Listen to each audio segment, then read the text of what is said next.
இயேசு கிறிஸ்துக்குள் பிரியமானவர்களே, அருமை ஆண்டவர் இயேசு கிறிஸ்துவின் பரிசுத்தமுள்ள திருப்பெயரிலே நல்வாழ்த்துக்கள்.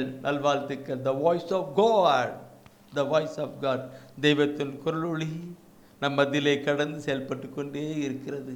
இதை நிறைய மக்கள் கேட்டுக்கொண்டிருக்கிறார்கள். அவர்களுக்குள்ளாக தெய்வத்தின் குரலொளி கடந்து போய் கொண்டே இருக்கிறது.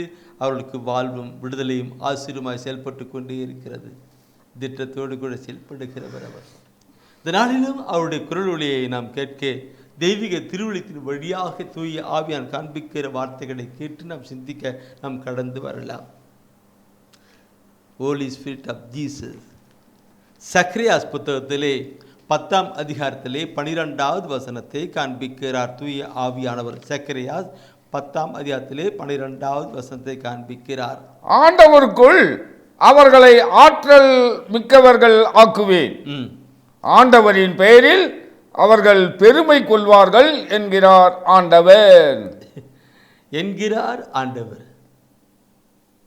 எந்த சில வசன வார்த்தையெல்லாம் பார்க்கும் பொழுது ஆண்டவர் கூறுகிறான்னு சொல்லப்பட்டிருக்கும். சில வேலைகளே பினிஷிங்கில் முடிவு போகுது, ஆண்டவர் சொல்லுகிறார், பேசுகிறார், கூறுகிறான்னு வந்துட்டு இருக்கோம். அப்போது அந்த வசன வார்த்தைகளுக்கு முன்னும் பின்னும் வச்சு கொண்டு வரதை பார்க்கும் பொழுது ஆண்டவருக்குள் அவர்களை ஆற்றல் மிக்கவராக்க வேண்டும். ஆண்டவருக்குள் அவர்களை ஆற்றல் மிக்கவராக்க வேண்டும். நாம் பார்க்கறது இருக்கும் ஆற்றல் மிக்கவராக. இது நான் சொல்லுன்னா நிறைய சொல்ல கொண்டிருக்கும். பைபிள் காரியங்கள் நிறைய சொல்ல வேண்டியதாக இருக்கும்.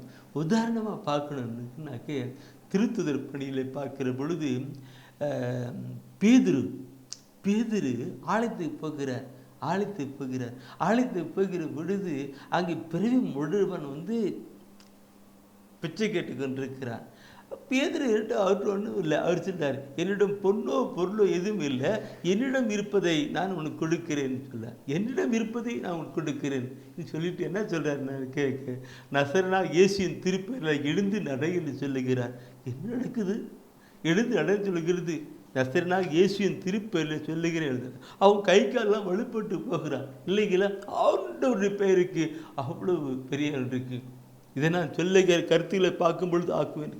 அந்த வார்த்தையில் அவருக்கு கொடுத்திருக்கிறாங்க என்றுக்கும் ஆண்டவரின் பெயரில் அவர்கள் பெருமை கொள்வார்கள் என்றுக்கும். பெருமை கொள்வார்கள் என்ற வார்த்தையை நான் பார்க்கிற பொழுது நான் வாழ்வதெல்லாம் அவருக்காக வாழ்ந்து கொண்டிருக்கிறேன். புனித பவுலோடு சொன்னேன், வாழ்வுக்கு அவர் பெயருக்காக நான் என் உயிரே கொடுக்கும் நான் கடந்து வருகிறேன்.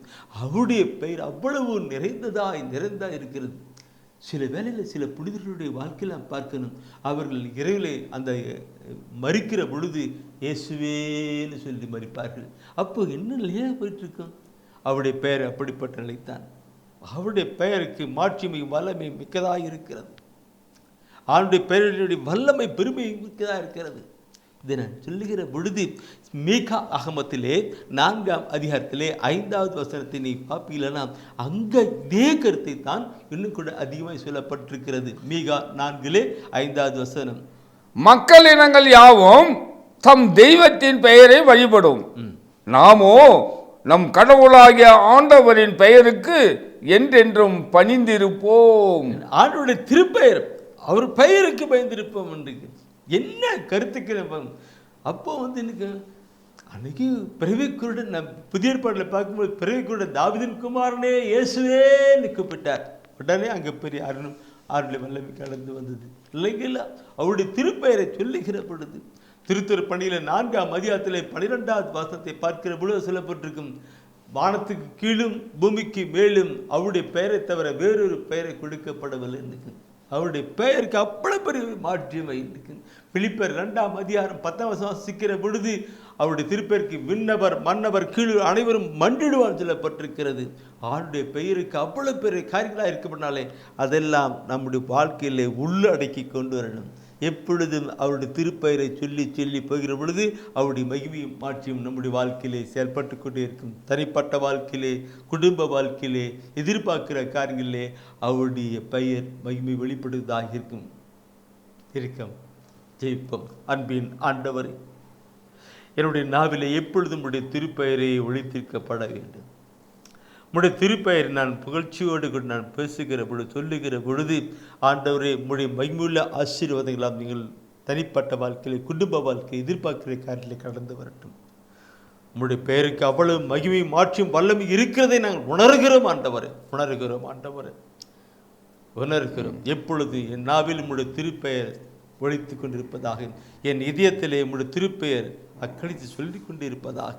அதனால் உம்முடைய மாட்சியும் வல்லமையும் கிருபையும் எங்களை வழிநடத்தி கொண்டே இருக்கட்டும். இப்பொழுதும் எப்பொழுதும் என்னென்றும் உம்முடைய திருப்பெயருக்கு புகழ்ச்சியும் மாட்சியும் உண்டாயிருக்கட்டும். நல்ல பிதாவே, ஆமீன், ஆமீன்.